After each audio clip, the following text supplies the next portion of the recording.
Hey everybody, this is Dream, and today we have a nice little four-game Major League Baseball playoff slate here that starts at 1 o'clock. Before I get started, can you guys smash the like and subscribe button? Really do appreciate it. Also, make sure to check out Discord. You're going to be able to find more information there and be able to talk to some people about how you feel like about building your lineups and things. Make sure to check that out. For the four games here, we have Texas at Baltimore, Minnesota at Houston, Philly at Atlanta, and then Arizona at the Dodgers. I have Texas plus 1.5 points for betting. I have Houston minus 1.5, Atlanta minus 1.5, and the LA Dodgers minus 1.5 on this slate. So let's go ahead and get into this one.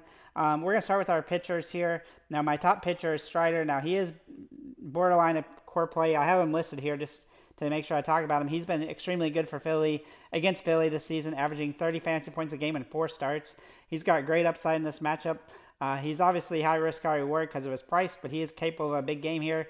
And he's kind of be the situation where if he has a giant game like he's been doing against Philly, then he'll be in the top lineups. And if he doesn't, and you use him, then you won't be cashing. But obviously the alternative is also possible. So I do think he's capable here. So we'll see what happens. As for Kershaw and Verlander, they both have really good matchups here.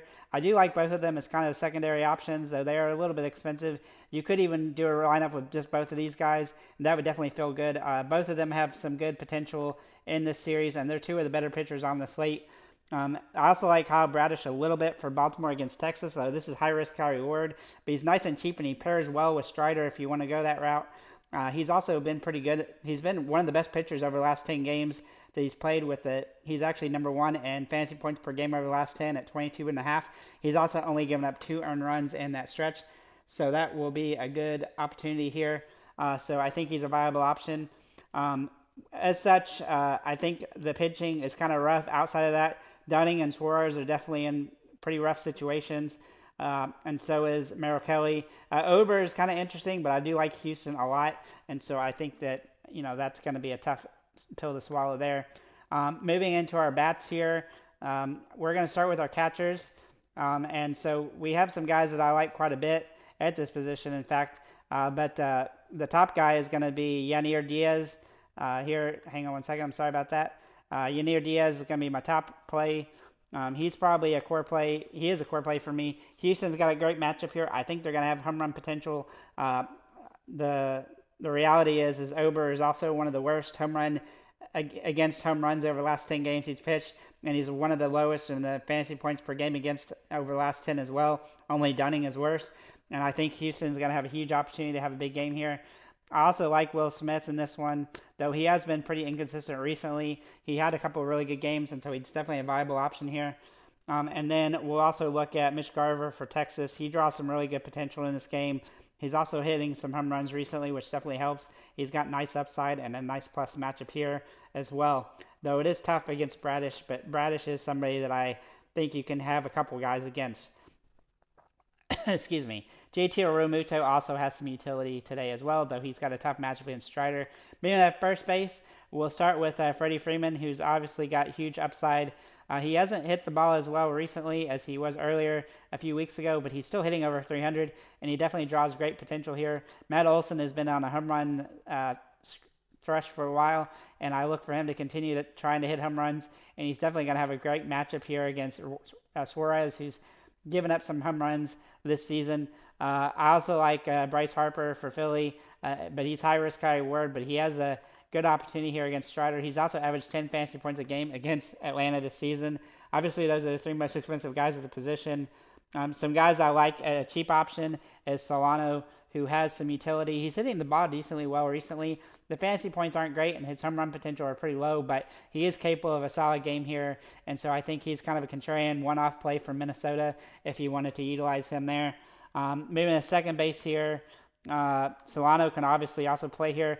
I do like Ozzie Albies for Atlanta. He's hit the ball pretty well recently, hitting 409 over the last 10 games, and he's going to come into the playoffs looking to prove something. I also like Marcus Semien for Texas. He's kind of up and down, but he definitely has some potential today. Excuse me. And then if you want another guy that's not Solano, you could look at Eduardo Julian, who's been pretty solid recently with 2 home runs over the last 10 games. He's actually averaging almost 8 fantasy points a game through this stretch, so he's a viable option here. Ketel Marte does have a tough matchup against Kershaw, but if you don't go with Kershaw, then you could definitely take a look at him as well. Moving to third base, Royce Lewis is obviously in play. He had a monster game in his last series where he had 2 home runs.